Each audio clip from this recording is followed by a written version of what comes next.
ꯑꯃ ꯍꯥꯏꯕꯁꯤꯗꯤ ꯌꯥꯝ ꯔꯦꯁꯄꯦꯛ ꯇꯧꯋꯦ, ꯕꯦꯚꯥꯔ ꯇꯧꯋꯦ, ꯔꯤꯒꯥꯔꯗ ꯇꯧꯋꯦ. ꯑꯗꯨꯅ ꯄꯨꯛꯅꯤꯡꯁꯤ ꯐꯊꯔꯅꯤ, ꯇꯞꯊꯔꯅꯤ, ꯁꯣꯟꯊꯔꯅꯤ, ꯄꯪꯊꯔꯅꯤ ꯍꯥꯏꯕꯒꯤ ꯋꯥꯈꯜꯂꯣꯟꯗ ꯅꯣꯏꯅ ꯙꯔꯃꯒꯤ ꯃꯃꯤꯡꯁꯤ ꯌꯥꯝ ꯄꯜꯂꯦꯕꯀꯣ. ꯅꯣꯏꯗꯤ ꯌꯥꯝ ꯐꯖꯕ ꯃꯥꯜꯂꯦ ꯙꯔꯃꯒꯤ ꯃꯃꯤꯡ ꯄꯟꯕꯁꯤ. ꯑꯐꯕ ꯇꯧꯕ ꯃꯤꯗꯗꯤ ꯌꯥꯝ ꯐꯖꯩꯀꯣ. ꯑꯐꯕ ꯇꯧꯕ ꯉꯝꯗꯕ ꯃꯤꯁꯤꯡꯗꯗꯤ ꯈ꯭ꯔꯤꯁꯇꯤꯌꯟ ꯙꯔꯃꯒꯤ ꯃꯃꯤꯡ ꯄꯟꯕꯁꯤ ꯌꯥꯝ ꯐꯠꯇꯕꯅꯤꯀꯣ, ꯄꯜꯂꯣꯏꯗꯕꯅꯤ. ꯑꯗꯨꯒ ꯅꯣꯏꯅ ꯈ꯭ꯔꯤꯁꯇꯤꯌꯟ ꯍꯥꯏꯕꯒꯤ ꯃꯃꯤꯡꯗꯤ ꯄꯜꯂꯒ ꯈ꯭ꯔꯤꯁꯇꯤꯌꯟ ꯍꯥꯏꯕꯒꯤ ꯙꯔꯃꯒꯤ ꯃꯃꯤꯡꯒꯤ ꯃꯅꯤꯡꯗꯨꯗꯗꯤ ꯁꯩꯇꯥꯟꯒꯤ ꯊꯕꯛ ꯉꯥꯛꯇꯅꯤꯀꯣ ꯅꯣꯏꯅ ꯇꯧꯔꯤꯕꯁꯤ. ꯈꯪꯒꯗꯧꯕ ꯑꯃ, ꯍꯧꯖꯤꯛ ꯑꯩꯈꯣꯏ ꯃꯅꯤꯄꯨꯔꯗꯗꯤ ꯑꯦꯛꯁꯟꯅꯦ, ꯊꯕꯛꯅꯦ ꯗꯔꯀꯥꯔ ꯂꯩꯔꯤꯕꯁꯤ. ꯑꯗꯨꯗꯤ ꯏꯁꯣꯔꯅꯁꯨ ꯕꯥꯏꯕꯜꯗ ꯁꯨꯃꯥꯏꯅ ꯍꯥꯏꯈꯤꯕꯅꯤ. ꯏꯁꯣꯔ ꯊꯥꯖꯩ ꯍꯥꯏꯕ ꯇꯥꯔꯁꯨ ꯊꯕꯛ ꯌꯥꯎꯗ꯭ꯔꯗꯤ ꯑꯁꯤꯕꯅꯤ ꯍꯥꯏꯈꯤꯕ ꯋꯥꯍꯩꯁꯨ ꯂꯩꯈꯤꯕꯅꯤꯀꯣ. ꯑꯗꯨꯒꯨꯝꯕꯗꯣ ꯈꯔ ꯅꯤꯡꯁꯤꯡꯉꯒ ꯋꯥꯁꯤ ꯍꯥꯏꯕꯤꯔꯗꯤ ꯐꯒꯗꯧꯕꯅꯤ ꯀꯣ. ꯑꯩꯈꯣꯏ ꯇꯥꯡꯈꯨꯜ, ꯅꯥꯒꯥ, ꯏꯆꯤꯟ ꯏꯅꯥꯎ ꯂꯤꯗꯔꯁꯤꯡꯗ ꯁꯥꯟꯇꯤ ꯄꯨꯔꯛꯅꯕ ꯋꯥꯔꯤ ꯁꯥꯁꯤ ꯍꯥꯏꯕꯒꯤ ꯃꯍꯨꯠꯇꯀꯣ, ꯅꯣꯏꯒꯤ ꯅꯆꯥ ꯅꯁꯨꯁꯤꯡ ꯖꯪꯒꯜꯗ ꯅꯣꯡꯃꯩ ꯄꯥꯏꯔꯒ, ꯕꯣꯝ ꯄꯥꯏꯔꯒ ꯄꯣꯄꯤ ꯊꯥꯔꯤꯕ, ꯑꯗꯨꯒ ꯃꯤꯒꯤ ꯂꯝ ꯃꯨꯜꯂꯤꯕ, ꯃꯤꯒꯤ ꯌꯨꯝ ꯃꯩ ꯊꯥꯔꯤꯕ, ꯅꯨꯄꯤ ꯑꯉꯥꯡ ꯃꯤꯆꯝ ꯄ꯭ꯔꯖꯥ ꯍꯥꯠꯂꯤꯕ ꯃꯌꯥꯝꯗꯨ ꯑꯗꯨ ꯑꯣꯏꯅ ꯀꯧꯔꯒ ꯁꯥꯟꯇꯤꯒꯤ ꯋꯥꯔꯤ ꯁꯥꯕꯤꯌꯣ ꯍꯥꯏꯕ. ꯑꯩꯈꯣꯏ ꯅꯥꯒꯥ ꯌꯦꯜꯍꯧ ꯐꯨꯔꯨꯞꯁꯤꯡꯗꯤ ꯁꯥꯟꯇꯤ ꯄꯥꯝꯕ ꯉꯥꯛꯇꯅꯦ. ꯍꯧꯖꯤꯛꯐꯥꯎ ꯅꯣꯏꯗ ꯅꯣꯡꯃꯩ ꯍꯥꯟꯅ ꯀꯥꯞꯄꯤꯕ, ꯕꯣꯝ ꯍꯥꯟꯅ ꯀꯥꯞꯄꯤꯕ, ꯌꯨꯝ ꯃꯩ ꯊꯥꯔꯤꯕꯁꯤ ꯀꯅꯥꯅ ꯍꯥꯟꯅ ꯍꯧꯕꯅꯣ? ꯅꯣꯏꯅ ꯈꯛꯇꯅꯦ, ꯅꯣꯏꯒꯤ ꯅꯆꯥ ꯅꯁꯨꯗꯣꯅ ꯈꯛꯇꯅꯦ. ꯑꯗꯨꯅ ꯅꯣꯏꯅ ꯑꯆꯨꯝꯕ ꯑꯁꯦꯡꯕ ꯈ꯭ꯔꯤꯁꯇꯤꯌꯟ ꯂꯤꯗꯔ ꯑꯣꯏꯕ ꯇꯥꯔꯗꯤꯀꯣ, ꯅꯀꯣꯛꯇ ꯅꯥꯄꯤ ꯄꯛꯏ ꯍꯥꯏꯕꯁꯨ ꯈꯪꯉꯣꯕ. ꯅꯃꯤꯠꯇ ꯑꯃꯣꯠꯄ ꯂꯩꯕꯗꯨ, ꯅꯪꯒꯤ ꯁꯨꯃꯥꯡꯗ ꯑꯃꯣꯠꯄ ꯂꯩꯕꯗꯨ ꯍꯥꯟꯅ ꯁꯦꯡꯗꯣꯛꯄꯤꯌꯨ ꯍꯥꯏꯕ. ꯑꯗꯨꯒ ꯃꯤꯒꯤ ꯃꯃꯤꯠꯇ ꯑꯃꯣꯠꯄ ꯂꯩꯕ, ꯃꯤꯒꯤ ꯁꯨꯃꯥꯡꯗ ꯑꯃꯣꯠꯄ ꯂꯩꯕꯗꯨ ꯁꯦꯡꯇꯣꯛꯑꯣ ꯍꯥꯏꯅ ꯍꯥꯏꯌꯣꯕ, ꯌꯥꯖꯒꯦꯕ ꯀꯣ. ꯍꯧꯖꯤꯛ ꯅꯣꯏꯅ ꯇꯧꯒꯗꯕ ꯊꯕꯛꯁꯤ ꯌꯦꯜꯍꯧ ꯐꯨꯔꯨꯞꯁꯤꯡꯅꯀꯣ ꯀꯅꯥꯁꯨ ꯂꯥꯟꯍꯧꯗꯦ ꯀꯣ, ꯁꯥꯟꯇꯤ ꯊꯨꯒꯥꯏꯗꯦ. ꯁꯥꯟꯇꯤ ꯊꯨꯒꯥꯏꯔꯤꯕꯁꯤ ꯅꯣꯏꯅ ꯈꯪꯒꯗꯧꯕꯁꯤꯗꯤꯀꯣ ꯅꯆꯥ ꯅꯁꯨꯁꯤꯡꯅꯤ ꯀꯣ. ꯑꯗꯨꯗꯨ ꯀꯧꯔꯒ ꯐꯖꯅ ꯐꯝꯃꯤꯟꯅꯔꯣ. ꯅꯣꯏ ꯑꯁꯦꯡꯕ ꯑꯆꯨꯝꯕ ꯇꯧꯕ ꯈ꯭ꯔꯤꯁꯇꯤꯌꯟ ꯂꯤꯗꯔ ꯑꯃ, ꯄꯤꯁ, ꯑꯁꯦꯡꯕ ꯄꯤꯁ, ꯁꯥꯟꯇꯤ ꯄꯥꯝꯕ ꯑꯁꯦꯡꯕ ꯂꯤꯗꯔ ꯑꯃ ꯑꯣꯏꯕ ꯇꯥꯔꯗꯤ ꯅꯣꯏꯒꯤ ꯅꯆꯥꯅꯁꯨ ꯈꯨꯠꯂꯥꯏ ꯄꯥꯏꯕꯁꯤꯡꯗꯨ ꯀꯧꯔോ. ꯑꯗꯨꯒ ꯑꯩꯈꯣই ꯈ꯭ꯔꯤꯁꯇꯤꯌꯟ ꯃꯆꯥ ꯑꯣꯏꯅ ꯁꯤꯒꯨꯝꯕ ꯄꯣꯄꯤ ꯊꯥꯔꯤꯕ, ꯃꯤꯒꯤ ꯂꯝ ꯃꯨꯜꯂꯤꯕ, ꯃꯤꯕꯨ ꯍꯥꯠꯂꯤꯕ ꯀꯣ, ꯃꯤꯒꯤ ꯌꯨꯝ ꯃꯩ ꯊꯥꯔꯤꯕꯁꯤ ꯐꯠꯇ꯭ꯔꯦ, ꯏꯁꯣꯔꯅ ꯌꯥꯗ꯭ꯔꯦ, ꯑꯗꯨꯅ ꯑꯩꯈꯣꯏ ꯁꯤ ꯇꯧꯔꯔꯣꯏꯁꯤ, ꯇꯣꯛꯈ꯭ꯔꯁꯤꯀꯣ ꯉꯁꯤꯗꯒꯤ ꯍꯥꯟꯅ ꯁꯟꯗꯣꯛꯑꯣ. ꯅꯣꯏꯗꯣ ꯑꯆꯨꯝꯕ ꯑꯐꯕ ꯈ꯭ꯔꯤꯁꯇꯤꯌꯟ ꯂꯤꯗꯔ ꯑꯣꯏꯌꯦ ꯍꯥꯏꯅ ꯍꯥꯏꯒꯦꯕꯀꯣ. ꯑꯗꯨꯗꯤ ꯇꯧꯗ꯭ꯔꯒ ꯈ꯭ꯔꯤꯁꯇꯤꯌꯟꯒꯤ ꯃꯃꯤꯡ ꯑꯗꯨꯝ ꯄꯜꯂꯒ ꯂꯩꯕꯗꯨꯅꯗꯤ ꯃꯅꯤꯄꯨꯔꯗ ꯀꯅꯥꯁꯨ ꯁꯥꯟꯇꯤ ꯂꯥꯛꯑꯣꯏ. ꯁꯥꯟꯇꯤ ꯂꯥꯛꯇ꯭ꯔꯤꯕꯁꯤ ꯃꯩꯇꯩ ꯅꯣꯡꯃꯩ ꯀꯥꯕꯤꯁꯤ ꯃꯩꯇꯩꯅꯁꯨ ꯍꯧꯗꯦ, ꯅꯥꯒꯥꯅꯁꯨ ꯍꯧꯗꯦ, ꯑꯇꯩꯅꯁꯨ ꯍꯧꯗꯦꯀꯣ. ꯅꯣꯏꯒꯤ ꯅꯆꯥ ꯅꯁꯨꯗꯨꯅ ꯈꯛꯇ ꯍꯧꯕꯅꯦꯀꯣ. ꯑꯗꯨꯗꯣ ꯍꯥꯟꯅ ꯁꯥꯟꯇꯤꯒꯤ ꯋꯥꯔꯤ ꯁꯥꯕꯤꯔꯣꯀꯣ. ꯀꯨꯀꯤ ꯈ꯭ꯔꯤꯁꯇꯤꯌꯟ ꯂꯤꯗꯔ ꯐꯣꯔꯝꯒꯤ ꯃꯦꯝꯕꯔꯁꯤꯡꯗꯨ,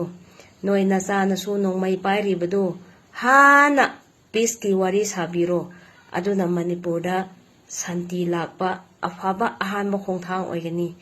ꯑꯇꯩ ꯖꯥꯇꯤꯗꯗꯤ ꯁꯥꯗ꯭ꯔꯁꯨ ꯌꯥꯏ. ꯑꯁꯤꯅꯤ ꯃꯌꯥꯝ, ꯃꯁꯤꯗ ꯑꯩꯒꯤ ꯑꯣꯏꯕ ꯋꯥꯈꯜ ꯈꯔꯗꯪ ꯊꯝꯖꯒꯦꯀꯣ. ꯑꯩꯈꯣꯏ ꯃꯨꯟꯅ ꯈꯟꯃꯤꯟꯅꯁꯦꯕ. ꯃꯁꯤ ꯈ꯭ꯔꯤꯁꯇꯤꯌꯟꯒꯤ ꯋꯥꯔꯤꯅꯤ ꯀꯣ. ꯈ꯭ꯔꯤꯁꯇꯒꯤ ꯇꯨꯡꯏꯟꯕ ꯑꯗꯨꯕꯨ ꯈ꯭ꯔꯤꯁꯇꯤꯌꯟ. ꯑꯟꯇꯤꯌꯣꯛ ꯍꯥꯏꯔꯤꯕ ꯃꯐꯝ ꯑꯗꯨꯗ ꯏꯍꯥꯟ ꯍꯥꯟꯅ ꯖꯤꯁꯨ ꯈ꯭ꯔꯤꯁꯇ ꯊꯥꯖꯕꯁꯤꯡꯕꯨ ꯌꯍꯨꯗꯤꯁꯤꯡ, ꯐꯥꯔꯤꯁꯤꯁꯤꯡꯅ ꯀꯂꯛ ꯈꯝꯍꯟꯕꯒꯤ ꯃꯔꯝꯅ ꯀꯔꯦꯝ ꯀꯊꯥꯏꯅꯗꯨꯅ ꯊꯣꯟꯈꯤꯕ ꯃꯃꯤꯡꯅꯤ ꯈ꯭ꯔꯤꯁꯇꯤꯌꯟ. ꯑꯗꯨꯒ ꯈ꯭ꯔꯤꯁꯇꯒꯤ ꯇꯨꯡꯏꯟꯕ ꯑꯗꯨꯕꯨ ꯈ꯭ꯔꯤꯁꯇꯤꯌꯟ. ꯈ꯭ꯔꯤꯁꯇꯒꯤ ꯇꯨꯡꯏꯟꯕꯁꯤ ꯀꯅꯥꯅೋ ꯍꯥꯏꯕꯁꯤ, ꯀꯔꯤ ꯑꯣꯏꯒꯗꯧꯕꯅꯣ ꯍꯥꯏꯕꯁꯤ ꯋꯥꯍꯩꯁꯤꯅꯦꯕ. ꯑꯍꯥꯟꯕꯗ ꯈ꯭ꯔꯤꯁꯇ ꯑꯁꯤ ꯀꯅꯥꯅꯣ? ꯏꯪꯊꯕꯒꯤ ꯖꯨꯕꯔꯥꯖ ꯍꯥꯏꯀꯣ. ꯃꯁꯤꯗ ꯄꯣꯏꯟꯠꯁꯤ ꯌꯦꯡꯃꯤꯟꯅꯁꯤ ꯃꯌꯥꯝ. ꯀꯨꯀꯤꯁꯤꯡꯒꯤ, ꯈ꯭ꯔꯤꯁꯇꯤꯌꯟꯒꯤ ꯂꯤꯗꯔꯁꯤꯡꯅ ꯅꯥꯒꯥꯗ ꯈ꯭ꯔꯤꯁꯇꯤꯌꯟ ꯑꯩꯈꯣꯏ ꯑꯃꯠꯇꯅꯤ, ꯑꯗꯨꯅ ꯀꯝꯄ꯭ꯔꯣꯃꯥꯏꯁ ꯇꯧꯁꯤ ꯍꯥꯏꯕꯅꯦꯕꯀꯣ. ꯑꯗꯣ ꯀꯝꯄ꯭ꯔꯣꯃꯥꯏꯁ ꯇꯧꯁꯤ ꯍꯥꯏꯕꯁꯤ ꯌꯥꯝ ꯐꯩ. ꯑꯗꯨꯕꯨ ꯇꯧꯒꯗꯧꯔꯤꯕ ꯀꯝꯄ꯭ꯔꯣꯃꯥꯏꯁꯁꯦ ꯀꯔꯤꯅꯣ? ꯄꯣꯄꯤ ꯊꯥꯕꯗꯣ ꯅꯣꯏꯁꯨ ꯊꯥꯎ ꯍꯥꯏꯔꯤꯕ꯭ꯔꯥ? ꯄꯣꯄꯤ ꯊꯥꯕꯗꯣ ꯅꯣꯏꯁꯨ ꯌꯥꯏ ꯍꯥꯏꯅ ꯍꯥꯏꯌꯨ ꯍꯥꯏꯔꯤꯕ꯭ꯔꯥ? ꯃꯤꯒꯤ ꯂꯝ ꯇꯥꯟꯕꯗꯣ ꯑꯗꯨ ꯅꯣꯏꯁꯨ ꯇꯥꯜꯂꯨ ꯍꯥꯏꯔꯤꯕ꯭ꯔꯥ? ꯃꯤꯒꯤ ꯂꯝ ꯇꯥꯟꯕꯗꯣ ꯑꯗꯨꯁꯨ ꯌꯥꯏ ꯍꯥꯏꯔꯤꯕ꯭ꯔꯥ? ꯗ꯭ꯔꯒꯁ ꯊꯥꯕꯗꯨꯁꯨ ꯌꯥꯏ ꯍꯥꯏꯔꯤꯕ꯭ꯔꯥ? ꯑꯩꯈꯣꯏꯒꯤ ꯀ꯭ꯔꯣꯁꯇꯣ ꯄꯥꯏꯔꯒ ꯃꯤꯒꯤ ꯂꯝꯗ ꯌꯨꯡꯁꯟꯕꯗꯨꯁꯨ ꯌꯥꯏ ꯍꯥꯏꯔꯤꯕ꯭ꯔꯥ? ꯅꯈꯣꯏ ꯋꯥ ꯉꯥꯡꯒꯅꯨ ꯍꯥꯏꯔꯤꯕ꯭ꯔꯥ? ꯅꯠꯇ꯭ꯔꯒ ꯅꯨꯄꯤ ꯑꯉꯥꯡ ꯃꯔꯥꯜ ꯂꯩꯖꯗꯕ ꯍꯥꯠꯇꯣꯛꯄꯗꯨꯁꯨ ꯌꯥꯏ ꯍꯥꯏꯔꯤꯕ꯭ꯔꯥ? ꯅꯈꯣꯏꯁꯨ ꯍꯥꯠꯂꯨ ꯍꯥꯏꯔꯤꯕ꯭ꯔꯥ? ꯀꯝꯄ꯭ꯔꯣꯃꯥꯏꯁ ꯇꯧꯁꯤ ꯍꯥꯏꯔꯤꯕꯁꯦ ꯃꯌꯥꯝ. ꯑꯁꯤꯒꯤ ꯄꯣꯏꯟꯠꯁꯦ ꯑꯃꯈꯛ ꯑꯩꯉꯣꯟꯗ ꯐꯥꯎꯖꯩꯑꯕ. ꯀꯨꯀꯤ Christian Leaders Forum haibadi Christian gi achouba ngaktani ko aduga maikoina haiba matamda nagagi sister duna haiba matamda haibi kibado nekoi gi khulai pairi basing nupi angang hatli basing Jesu Christa gi wahi inda basing Jesu Christa na kari hai nekoina aibu nungsiragadi aigi yathang sing ngau Jesu Christa gi yathangda amasung 10 commandment Old Testament da mi haloi dobani haibado nekoi gi missing na hali aduga Jesu Christa na laaga commandment ani kak pibado ahan bada nekoi gi thamoy pumba thawai pumba amasung pukning apumna Yehova Ishwar bu nungsigadabani masi ahan ba amasung khwaidagi chawba yathangni aduga ni subadu dia sini nahakna nahaki yumlon na babuna samakumna nungsiu wayan yathangda yawri ba amasung watak thukpa mi singi wahai adu yathang ani asida suple haiduna Prabhu Jesu na haiki hairiba Prabhu Jesu gi wahai ado nukoi gi khulai pairi basing ado mi gi lam tali basing popi thari basing nupi angang hatok basing da oina ngangbiu ba oina haibiu naga gi sister duna haibiu to kya gi matik chummi maramdi nekoi amuktan khallaga yengbiu ko Kuki gi leader Christian gi leader aikoi gumanate leader ni mekoi di lai su yam tamamgani Bible su yam paramgani ko adubu Jesu Christa gi nungsiba yaudaba Christian ado adudi thawai yaudaba haksang ni thawai yaudaba haksang ni Christian yadaba pastor puramba migi laini haina khalamba Angres na India da Christianity santorakpani haina khalamba aina Jesu Christa gi mahaki keno pangal urakpa matamdagi chatpa ngamdaduna shirani haiduna imagi makhong paina leramaba aiba hatok piganu Jesu haiduna khuramamba pastor gi makhong paiduna oza ai lale haina haiseramba misak amana hairiba waise Bible dagi amuktang khallaga yengbiu Christian haibadudi nungsigadawbani Christian gi thabak se kokpigadawbani Christian masen nate Christian masen kokpiba nate nekoi Kuki gi leaders singda Christian gi leaders singda wahang amakatang hangjage nekoi hana Christian oirambra sini nekoi poglakpadagi nekoi mamangdagi Christian oirambra oiramdeba missionary sing lakpadagi nekoi Christian oikiba natra missionary sing laga Jesu Christa gi wahai haibadagi nekoi Christian oikibaneba ngasi Jesu Christa kanano khangdaba singda khanganba se kanagi thabakno Jesu Christa na afaba wapau sandokpa sing adugi makhong adu kaya ta ningthijariba haiduna hairi afaba wapau sandu haiduna hairi Jesu Christa na hingatlaga aduga nekoi gi Christian kauba singna afaba wapau sandokduna mangaba singi thawai kanbibagi mahutta phattaba thabak tawduna kanbigadabaduna nekoina hatoi neba nekoina hatokpa natra nupi angang sing hatokpa natra nekoi Jesu Christa na mekoi gi damakta su Calvary gi cross ta pangting kibani nekoina compromise tawsi haibado nagaga compromise tawsi haibado adugi compromise haibado dane akoi gi mi hatpa lam tanba angang nupi angang hatpa singado adusu yasan si haibaga chamane haibadi ai fatte nang su fattaba oyu haibaga mane adubu fattaba haibase Jesu Christa gi aning manate aina haijaribase amuktang adom khanduna yengbiu adom chahi cham dagi su Christian oibiramba yai adubu Jesu gi nungsiba yaudaba Christian do adu aremane aingonda Prabhu kawa pumnamak sargada changoi adubu sargada leiba ipa gi ningba tawa mahakna changani sargada leiba ipa gi ningba di nungsibani pap cheleba miyoibagi damakta masanu pathabirakpani ko Prabhu Jesu bu Calvary gi cross ta yopi thangalakpa matamda mahakna saukidabani ipa mekhoi gi maral kokpio mekoina engonda tawribase ai kanano khangsadabagini haikibane ko aduna nekoina compromise haikpa taragadi nekoina loisannage haiba taragadi nekoina irang ase nemthaba pamagadi nekoigi lalhauba sing Kuki khulai paiba sing tu da haibiu mekoi takpiu Ishwar gi wahai takpiu mekoina khangdabado amasung Christian natte hairiba sing ado aduda su Ishwar gi nungsiba utkadabani thabakna utkadabani thabak yaudaba thajabadi amu aremani ashibani ko mayam aduga Jesu Christa gi wahai adu inbiuba migi lam tanba lepiu Christa gi wahai maramdi Jesu Christa na hai nekoina chana bagi damakta set na bagi damakta kari gi langtak na riba no atiyada pai riba uchik na langtak na draga labukta hauri ba tharu na langtak na draga haidun haibi riba Christian gi leader Kuki Christian leader gi oja sing fa keno sing amuktang aina haijari ba se chumbra lanbra Jesu Christa na ngasi thoklak pataraga di nekoina nagaga compromise tawsi haibadu yam phai aduga nagaga compromise tawsi Christian oibani na aina haido nakoi Christian ni apunsi Christian natabu su nantabu inthoksi haiba natro Christian natabu dugi damakta su Jesu na shikheba ase Jesu na hairoidraba miyoiba pumnamak pokhiba poiba amasung polakadaba singi jauna miyoibagi pap chenba singi damakta Jesu Christa na Calvary gi cross ta pangting bibani amasung pukning hongjaba singbu kanbibani maramaduna ne Jesu Christa na choktharaba waraba polumpu punamak aingonda lau aina pothan bigani haribatu maramaduna Kuki gi Christian gi leader sing ko Prabhu Jesu Christa gi mingda aina haijening base ai kana suna se du Jesu Christa na thogol tawhan bi ba moina nekhoi gi khulai pai ba singna micham hat patogalu nekhoi gi nupi angang hatok patogalu migi lampan lam tan ba to madu Jesu Christa gi aning manate drugs popi thabagi thanu aina haibiu ko church manungda nongmai pairaga changanu aina haibiu aduga phattabado tawganu haina haibiu madu phattaba tawbado Jesu Christa na you are the light of the world nekhoi taibang panbagi mangalni mangal aduna amambada ngangadawani wana raba taibang malai masida nekhoi gi mawong matawna ingthaba pibagi mahutta nekhoina maram oiraga awa ana ohelle nekhoina maram oiraga mikap mirau kol ohelle nekhoina maram oiraga setna khaina halle Jesu Christa na maram oiraga awa pibi be yabra Jesu Christa na maram oiraga ingthaba lakpane maramdi Jesu Christa na kari hai aina nakhoida ingthaba pi ingthaba thanami taibang pana pibagumna pibanate haribo wahai ase amutang khanbiu ko akhoi compromise tausi Christian oibanina akhoi Christian masenina akhoi wari si loisana si akhoi prayer su tawi chap chana tawi akhoi ishwar gi thogol su chap manabanina haibudo yade Prabhu Prabhu kauba pumnamak sargada changoi nungshiba yaudaba thajabadudi aremani chatkhro aina nakhoibu kaidongai da khangde hairakpa natana upai leite taibang panbada leiringai matamda taibang gita khanganu asengba lan sargagini sargada lan paisallu taibang panbasidi swai launa mangkhigani Jesu Christa na hairamba punamak ngasi thoise lebak amagi mathakta landarakpa yuar toina harakpa leina lechat khangdaba lakpa chak tangba pomnamak asida Jesu Christa na Bible da kari hai lalan gi fijet chetlo nongmai kapno haibanate lan gi fijet haibadi phattabagi shaitan gi phattaba wakhal du lakan ganu changan ganu hakchang du da Jesu Christa gi wahai na ngakthok tuna thammo haiba nupa nupi lanaba oktabi mi hatningba lam taningba popi thaningba phattaba tawba mi manghaningba phattabagi haiba changdanabagi Bible paragane lan gi fijet setlaga leyo haiba ko nekhoina asengba Jesu Christa na ne Jesu Christa gi sebok sing na ne India da world da chatlaga thajudaba sing da phabo pau sandoi natra thajudaba sing India da Thomas laga Christa gi wapau South Kerala da laktuna Jesu Christa gi wapau sandoe Jesu Christa gi miracle uthoe Jesu Christa kanano haiba takthoeba adubu mahak aroiba da hat pi khibneba adu mahak shibanate mahak na khangeba taibang panbaga shibasidi kari sunate lomnai da hingba fanganeba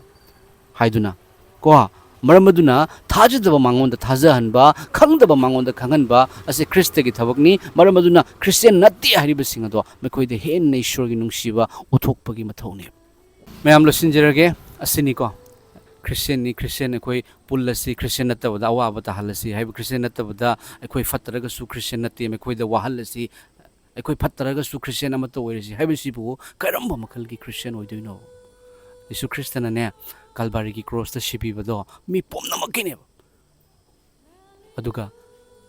ekoi Christian ina ekoi amata oirisi haibado karamba matamda ekoi Christian oira khibageba missionary laga Jesu Christa gi wahai haibadagi ekoi Christian oira khibuna traba Christian na dharma aina haido Christian na singna maram oiraga awaba pigadawu nate Christian na ingthaba purakadawuni maramdi Christian haiduna Jesu Christa gi tungin basingbu Christian hariba Jesu Christa se mahakase piece of prince ne ingthabagi jubaraz ki machana mi hat pa yabra ingthabagi jubaraz ki machana mi gi lamtan ba yabra ingthabagi jubaraz ki machana popi thaba yabra ingthabagi jubaraz ki machana nongmai pairaga church changba yabra ingthabagi jubaraz ki macha oiraga Manipur da 2023 gi me dagi asuk yamda imung manung da awa ana tahanduna setna khaina anduna mama dagi macha Mapu dagi magi nupi dagi Mapu setna khaina anduna relief camp da thamanduna maitai loiraga naga amuk relief camp da thamanduna leigadra ing thabagi jubaraz ki macha oiba taragadi Christian oiba taragadi leheloi hairiba se hana takpio madu Jesu Christa gi aning mani thagachare amutang khallaga yengbiu ko aina akoina haijariba se punna leibasi loi pame punsansi ekoi nagaga kuki ga maite punsi adubu migi lam pamagadi aina mingonda migi lamdo mina lejariba lamdo aigini aina low taragadi adudi desamina su sawrakani enemy na su sawrakani ai peace pami aina hairoboko ai peace pami aina aigi nupise asi nungsi aina hairaga ma aina mana yaningda bangta tawro mana yaringdaba ngata tawrobako mangonda man nungairoidaba saugdaba mangona ma atopa nupi ama koinaroba example ni koina haijaribasi ma lei leina adudi nungaigadra mana ina chindari dumda pullase na haiba adubu thabakta important ne Christian gi thabaksi kaino kokpiba yaudaba Christian se Christian nate kwaidigi ne ishwar manba thabakse kokpibani Christian manba thabakse kokpibani kanada kokpideba ma Christian ni koktoiro Christian haiba puramak sargada changoi hairiba adu itargadi jeknababu gidamakta prayer to haiba wahaido ningsango pray for your enemies nekoina enemy en khalidana aduda ngangdoi nate nongmai kapsan doi nate pray bible gi wahini yumlon nabasingbu nasamakum na nungsiu ishwar gi wahi se ishwar na phongdok hanbibani tabiu khangbiu share tobiu mayam chumra lanbra haibiramo kuki gi aina haijaba matamda kuki gi nupi amana male nangdi kuki gi mioi singda thi na ngange aina pakhum ansar pi gi bane Jesu Christa thajei na hairaga thajaraga cross ti mi gi lamda yungbangame church manungdari nongmai pairaga hallelujah ana mi halan bi hana prayer tawi nupi angang hatokpa do ina yes all yam chumi na haigadraba nekoi Christian ne Jesu gi yadaba thabak tawdo Christian nate ma church sukasanu ma tight supisanu Christian nate Christian kanano Jesu Christa gi nungshiba magi thamoida leiba misakado mahak ishwar gi machani maramdi Jesu Christa gi thawaya sing mana nungda loina birakpa matamda hairiba misak ado mahak nungshiba na thalakani aduna kari hai Bible na nauna poktragadi nekhoina ishwar gi ningthole bakta changbanga moi Nicodemus na Jesu Christa da hangdra karamna lomna idaba hingba karamna fangadage karamna salvation fangadage karamna ran khubam fangadage Prabhu Jesu Christa na haibani nekhoi nang amuk nauna po pap ki thabak thado mi hatpa mi gi mamittagi mapi tahan bagi thabak thado Bible na kari hai ing thaba purak pasing adu yai fabani kana suna chadraba aina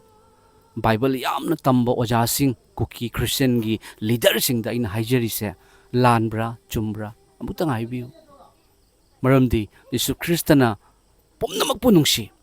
Christian khakta nungsi banate Christian nattaba singdo hena nungsi maramadu ni Jesu na hingatpaga afaba wapau sandu taibang malim punamakta chatuna afaba wapau sandu thajaraba amasung baptize loba mahakpu kanbigani thajadaba adubu aranba tahangani khudam sing asi thajaba mi singa loinagani mekoina aigi mingda bhut sing tandokani mekoina anoba lon sing ngangani mekoina lin sing packet kani mekoina hu thaklaba su maduna mekoibu karisu amangba thogoloi mekoina anaba singi mathakta khut tambada fagani hairibani afaba wapau sandokpa singda ishorna piriba pangal afaba wapau sandokpa lakpiramani Jesu Christa gi sebok sing amasung thawai thaba pamude maramdi afaba wapau sandokpa sing adugi makhong kaya tan ningtijariba kanadano afaba wapau sandokadoriba se khangjadaba singda afaba wapau sandokpa ngamdradi phattaba shaitan gi wapau sandokpigano ko nagaga punbiu yam phai adubu nekhoi phattaba thadoga ekhoi lale haiduna punmasina faina maitei ga so ekhoi lale lam tanjararoi haiduna ko thagachari tabiriba singbu shona loina bi oisanu amen